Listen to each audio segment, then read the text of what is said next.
Hello, this is Kyle Mossman with the Teaching and Learning Services team here at the University of St. Francis, and this is a short video on preparing your Blueprint courses for your course instructors in the virtual campus. So this video is specifically for course coordinators or subject matter experts in the virtual campus who are preparing their courses to then push out to their instructors.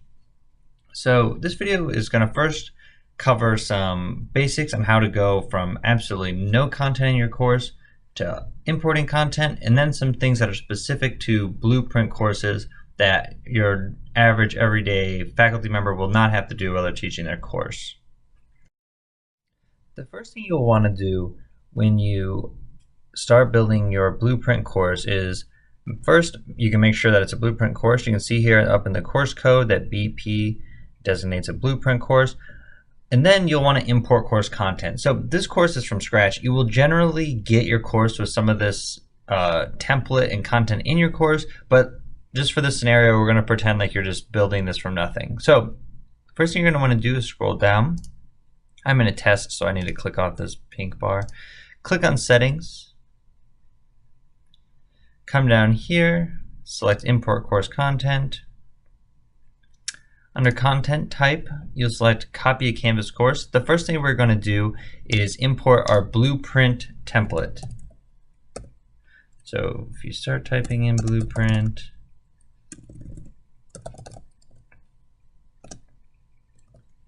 yep, there it was, Blueprint Virtual Campus 01. So this just provides some standard marketing that overlays on top of all of USF's Blueprint and virtual campus courses. You'll just want all of this. There's no assignments or anything, so don't worry about due dates.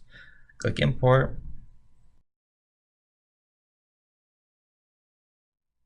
Now you'll want to import course content. So if you've taught this course in the past, Accounting 515, you could import that content. If you have a file from Blackboard that you manually downloaded, you could import that content. So copy a Canvas course. So you can see here that the Blueprint is there, but then there's also some courses that were actually taught. We'll just import the content from summer 2018.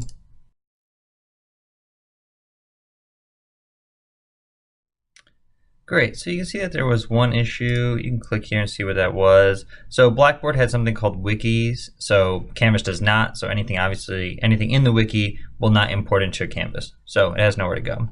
So now if we go back to home, you can see what the import changed. You can see that there's a home page here. If we go to modules, you can see that there's a bunch of assignments and stuff. So this means she doesn't have to build from scratch. If you have to build from scratch, that's fine, but most people are importing content that's already been created. Now that we have content, we'll want to turn this course that's designated as a Blueprint course into an actual Blueprint in Canvas. So to do that, you'll scroll down to Settings.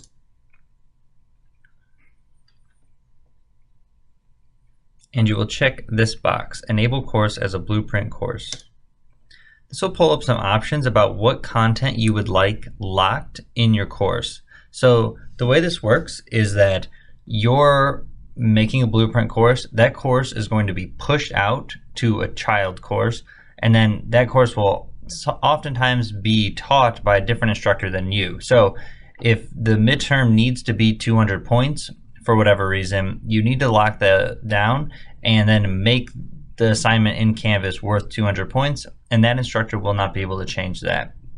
Generally, we suggest just leaving the content locked and allow the instructor flexibility to change due dates or point values, because as you know, throughout the semester, just things are going to change over time, and you can't be so rigid that people get locked into place. Otherwise, that instructor is going to have to contact you to make any changes. So this is the default. We generally leave it alone, but those are the options available to you. Once you've selected whatever box fits your Blueprint, you'll want to go down and update course details. If you don't do this, the changes will not be saved. So once you've turned this into a Blueprint course, this blue bar will be on every page of your Canvas Blueprint. So what this blue bar does is it provides the features of a Blueprint course. So click here. You see that we currently have 0 associations, So that means that there's no courses currently linked to our blueprint. So typically this will be done automatically through SIS, but we could do it manually if we had to. So click on Associations, come in here and search courses. You will only be able to find courses that you are affiliated with. Maybe they're in your account because you're an admin in that account. Maybe you're an instructor in that account. So let's find and associated with that ACCT 515 Summer 2018 course. That's the one we imported the content from. Sorry, this pink bar is in the way. And we will click Save. Done. So now you can see that we have one association, and that means when we make a change to this course, we can push out to that associated course.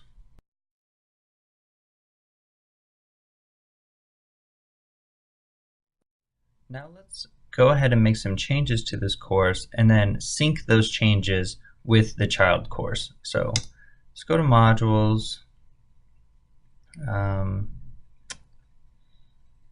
Let's go ahead and scroll down. We will delete this.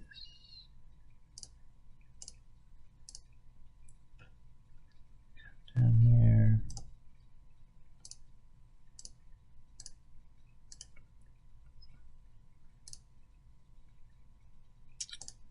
Go ahead and edit a assignment setting.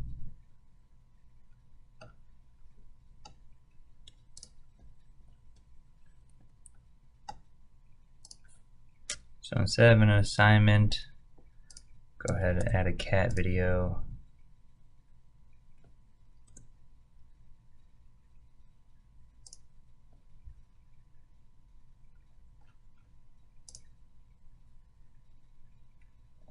Great.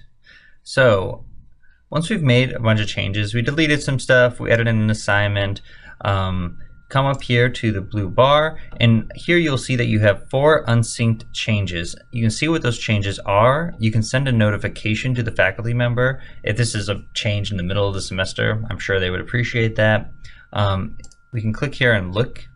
So you can see that those were I think this is the one we changed the assignment to. I removed some of these from the modules page. But anyway, so you can review the changes before you make them. The changes are not happening in real time or automatically. You have to come in here and click sync. So once we do that, so the syncing process just takes those changes you made in the blueprint and then changes them in the original course. One caveat is that if the instructor has already started making changes to the child course, you can no longer edit those things. It won't override changes that are made in the child course, so be aware of that. Work with your instructor. Most of these changes should be made and pushed out before the semester starts. This isn't something that you should be doing in the middle of a semester, something that needs to be done prior to the semester. And on that note, try to make your final sync 2 weeks before the start of the semester. That will give your instructor 1 week to make any personal changes they would like to make. You know, they probably want to add their name here. They probably want to add their own contact information. They might need to make some adjustments to due dates and things like that to better fit their schedule, or you know, the student schedule too. So make these changes 2 weeks before the start of a semester, and then your instructor in the child course needs to publish their course 1 week before the start of the semester. So that gives them a week of time to make the necessary changes. If you have any questions about this process, or you need to get started and set up in a blueprint course and you haven't done it before, please reach out to the Teaching and Learning Services team. We are located on the 2nd floor of the Vann Library. Thank you.